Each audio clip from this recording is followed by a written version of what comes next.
people making fun out of this situation, why he's late. He'll have to answer that, maybe to the press. But nonetheless, he's arrived to pick his certificate, together with the deputy. He's arrived at Kasarani now, the Nairobi County Tallying Center. Finally, it's done and dusted. Live images from Kasarani. He's come, driving himself to collect his certificate. Coming first, Polycarp Igathe the second, and a few minutes ago, let me just get that tweet clearly, where Igathe tweeted and said that he has conceded defeat. That's 27 minutes ago. I accept the decision of the people of Nairobi and thank all of our supporters. The governor of Nairobi is His Excellency Johnson Sakaja. Congratulations. God bless Kenya. And now he's back and he's arrived at the Nairobi Tallying Center to collect his certificate. Without that crucial document, then it can never be counted. It can never be counted. He's arrived. Somehow around 40 or so minutes later, arriving together with his deputy. We are yet to see what will happen. And of course, I think the likes of Sifuna and Pasaris have already exited the place.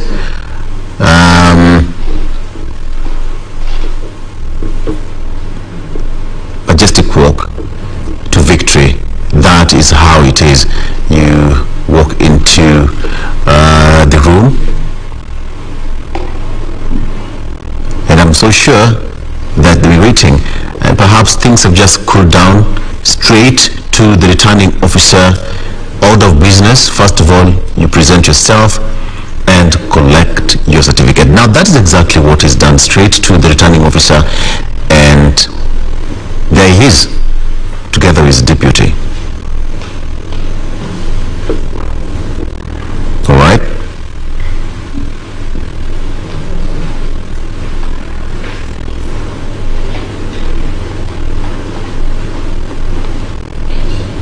There you have him. He's no longer senator. He's now governor-elect. Having served as a senator of Nairobi, now that title has changed, governor-elect. We're waiting to see how he's going to make his victory speech. He's gone through a lot of turbulence to the run-up to the general election, and now it's a done deal, so to speak. We're waiting to see what happens. Remember, he had to take his certificate. Well, so long as you're around, well, take it. So that is it. Esther Pasaris, woman representative, Edwin Sifuna, senator, and now we have Johnson Arthur Sakaja as the governor-elect of Nairobi. Curia, finally. Yeah, we have Johnson Sakaja.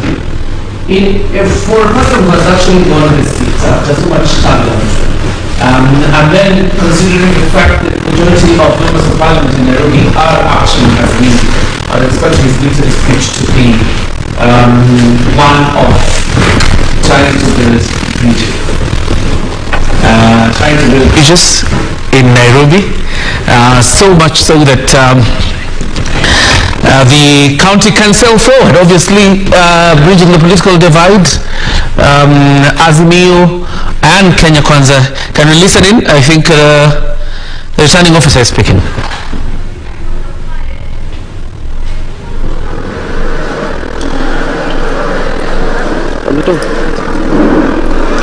Now, as the county returning officer, we are tallied.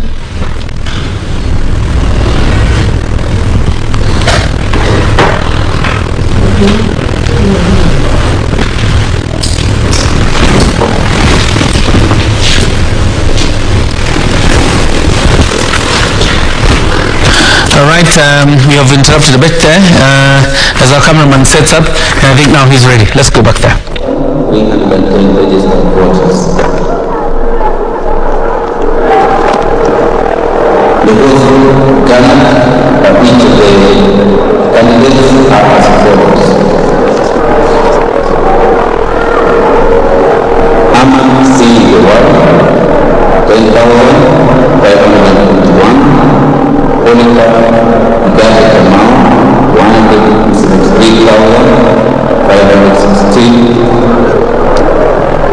Increase my power.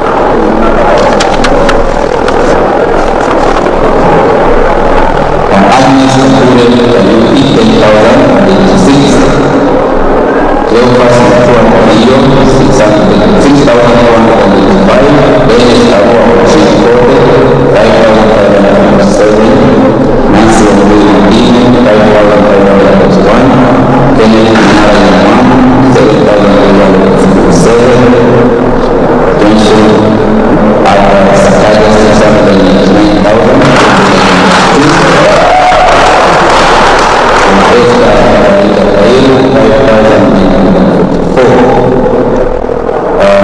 Therefore, by the figures that just read, the winner for the election of county governor for Nairobi City County 2022 is Johnson Sakaja.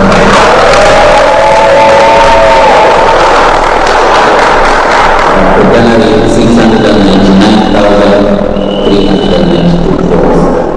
Now I wish to relinquish the certificate, I wish to call the governor-elect and his running mate with the joint ticket to come forward to receive the certificate.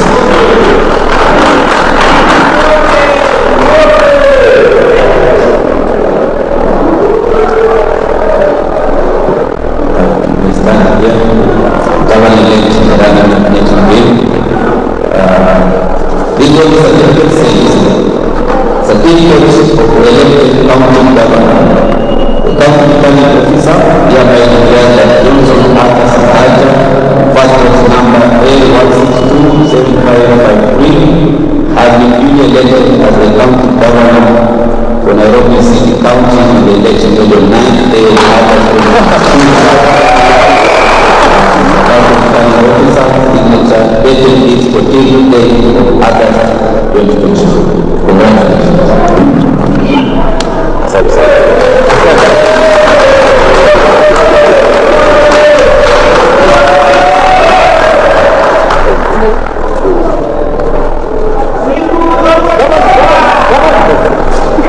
Naweza shikilia wawili nikipigwa picha hapo.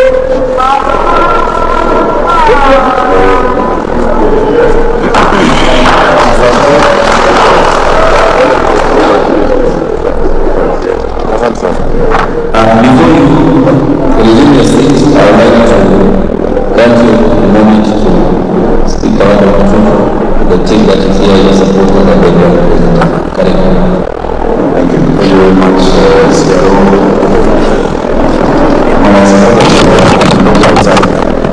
If you could allow them maybe just to come and stay on that side.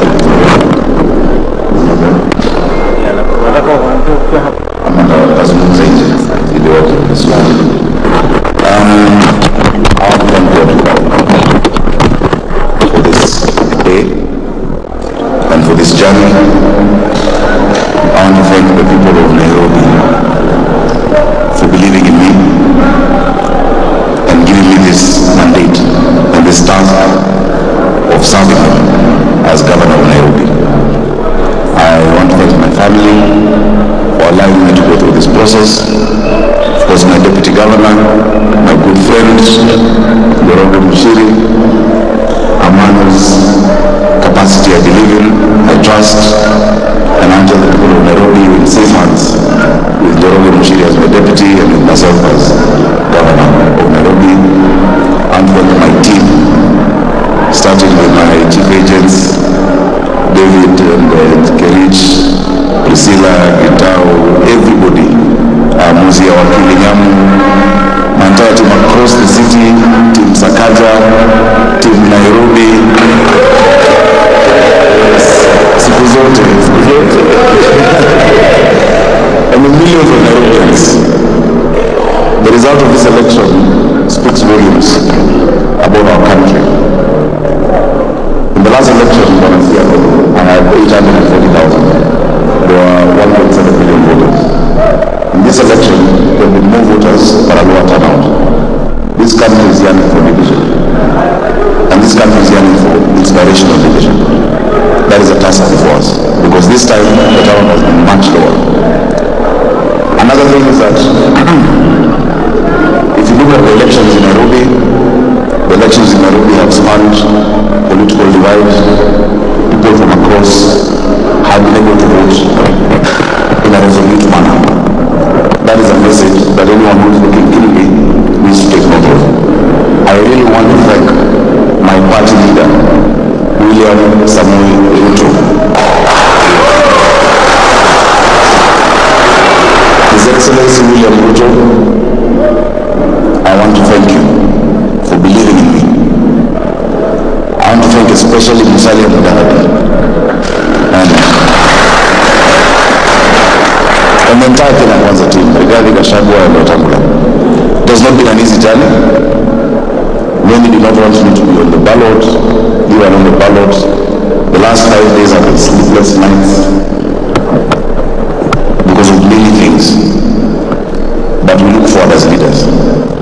I want to acknowledge and thank my worthy opponents, especially my main opponent, Igathe, who is a friend, who is a man I respect, who I have known.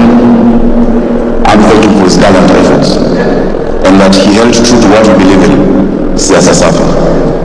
That politics is not immunity. Siasa sio wadui. And that the people of Nairobi realize that no matter our different tribes, no matter our different parties, we have the same challenges. There is no Kikuyu hunger different from Luo hunger. There is no problem that faces the Luya that is different from the Kalenjin or the Kisii. We have the same challenges. And we realize that invariably, everyone wants the same thing. To go about their lives peacefully, to make something out of themselves, and to guarantee their children a future. To the people of Nairobi, I will not let you down. To the people of Nairobi, you can look forward to a new Nairobi. A city of order, a city of dignity, a city of hope and opportunity for all. Ultimately,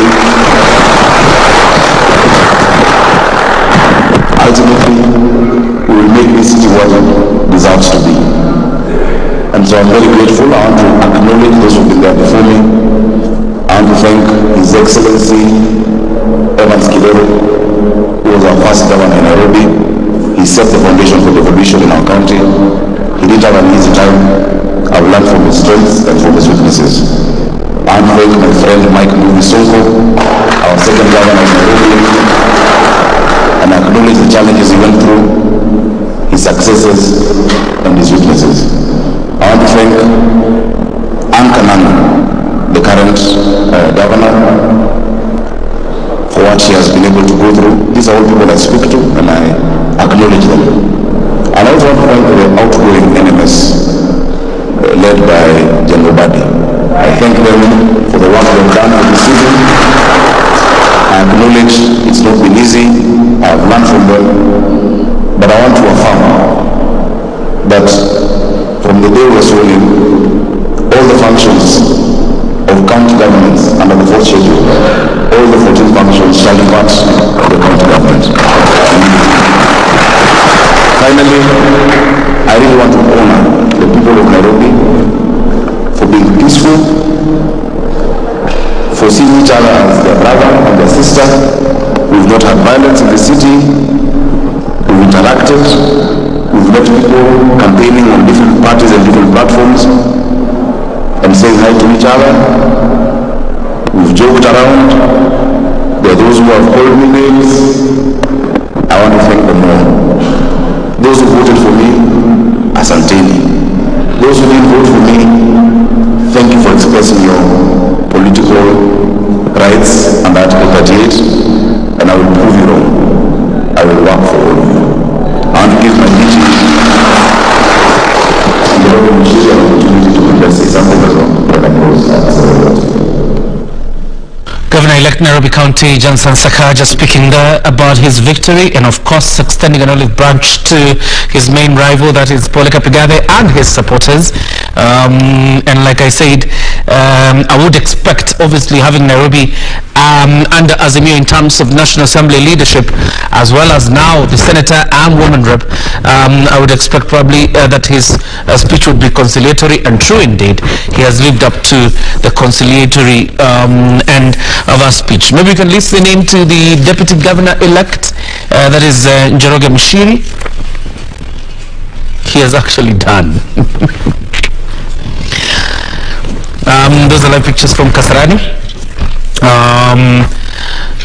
As Johnson Sakaja received his certificate. Remember earlier the IEBC returning officer had declared him winner after garnering 699,000 votes, 699,392 against his closest rival, Jubilee's Igathe Kamau, who got 573,516.